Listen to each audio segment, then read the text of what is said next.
now return to Marijuana Inc., inside America's pot industry. These are actually mother plants that have been cut on to produce little cuttings. Before a packed classroom, Joey Araneta is teaching a most unusual course. The advantage is that you can have something vegging already in another space. And if the curriculum is unusual, so is his job description. Hey, I'm a medical marijuana instructor or professor. Welcome to Marijuana 101. Parts per million is at 40. That's very low. Not just a single class, but an entire school, Oaksterdam University, devoted to pot. Vaporizing is one of the best ways to take cannabis. Students in Oakland, California pay $250 for weekend courses showing them how to grow marijuana, harvest it, and most importantly, how to avoid getting arrested in the process. That basically gets us through federal law. I had never even in my life seen a marijuana plant growing. That was my very first time I've ever seen one. Given her background, Lori Strand might seem like the last person you'd expect to find here. I have a husband who is a contractor. I'm a real estate agent, and we have a Dalmatian. I mean, we're just a very normal. In fact, my husband is at the swim meet right now with my 3 boys because I'm here at class. It's thousands of people like Lori Strand, seemingly normal in every way, who inspired the Showtime hit Weeds. The central character, Nancy Botwin, is a busy suburban mom with 2 young boys who grows pot to help support her family. A page that could be ripped right out of Strand's life. I'm not going to start growing and selling today. I mean, that's not going to happen, but I can see that perhaps in the future that could be my new calling. Oakland was the first city to issue permits for cannabis. And Strand's marijuana class is just one small part of a local culture centered on marijuana. This particular part of Oakland is known as Oaksterdam, the name borrowed from Amsterdam, the most pot-friendly city in the world, where marijuana is completely legal. Now, that's not the case here in Oakland. But you know what? You'd be forgiven for thinking it was. This used to be the big shopping district. We met up with Richard Lee, the founder of Oaksterdam University and an out-in-the-open pot entrepreneur. He hopes to revitalize this struggling area of Oakland through an increasingly legitimate marijuana trade. You spent a lot of time in Amsterdam. Is that really your model? Is that your template for what you would love to see happen here? Exactly, yes. When you go to Amsterdam, you see that it's just tourism and jobs, and it fits in with the rest of the economy. Your goal is to show that it can be done safely, but at the same time, you're making money at it. Right. Yeah, we believe in earning an honest living. California is leading a growing movement toward an increasing permissiveness when it comes to marijuana. 11 states have decriminalized first-time possession. Here, there are hundreds of places where you can walk into a store and buy pot.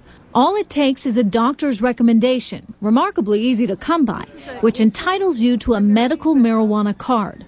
Under state law, you can then possess up to 8 ounces of pot, or about 160 marijuana cigarettes. This is the second dispensary you opened that we're heading to right now. Exactly. Lee owns the local marijuana dispensary, also known as the Blue Sky Cafe. Are kids allowed in? In the front. That's part of our service. They can come in, get a smoothie or some cereal and milk, and we'll look after them while the patient goes in the back. Walk to the back of the shop and you'll find a formalized, even sophisticated buying process. Kendall, this is Trish Regan from CNBC. Nice to meet you. So, you're the bartender, right? Bud tender. Bud tender. Lee showed us the dispensary's marijuana menu, which contains samples of the 4 varieties of pot that are sold here at any one time. This is different than these. What's different about them? Red and white wine, different flavors of wine. Yeah. These are samples that you can pull out, open that up and smell it. It's very strong. And then see if you can smell the difference between that and this. No? Yeah, a little different. That one smells a little better. Yeah, see? There's not only marijuana to smoke. That comes from one particular farm, and that farm will always package it like that? Exactly. But to eat as well. Ranging from 5 to 25, depending on what you like. We have caramels, candies, pies, brownies, peanut butter, chocolate chip, chocolates, truffles, and then olive oil and salad dressing oil up here. My goodness. Wow, it's like a grocery store back here. Okay, what is this? This is our plant catalog. Lee also sells marijuana plants. These are our starter plants for people to grow their own. And this is the nursery where Lee's pot gardeners tend to the plants. These employees receive medical benefits as part of their paychecks.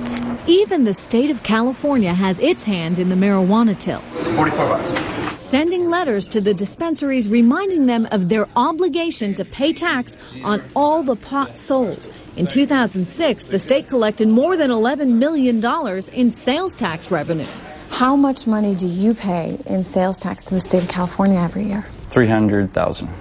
$300,000. And what do you pay in federal income tax? About double that.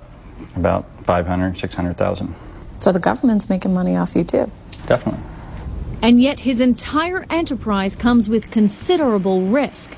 Possessing marijuana may be legal under California state law, but it is completely illegal under federal statute. Half-eighth, the mid-grade.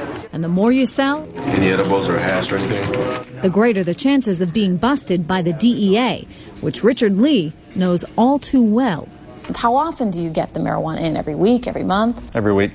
How much do you order on any given week? Yeah, that's kind of getting into a little sensitive areas as far as trying to give exact numbers on that. Why? I'm not sure I feel comfortable with that. Why? It's just kind of goes into the area of taunting the DEA. It's a matter of having a little respect for your opposition. Coming up, we knew that there was marijuana coming in. We knew it was on the street. We knew somebody was bringing it in. We had no idea who it was or where it was. A marijuana mystery. He was one of the biggest drug smugglers in American history. But for years, no one knew his name. Give me an idea of how much money was coming in to your marijuana smuggling operation every year. About $50 million. That's next, when Marijuana Inc. Inside America's Pot Industry returns.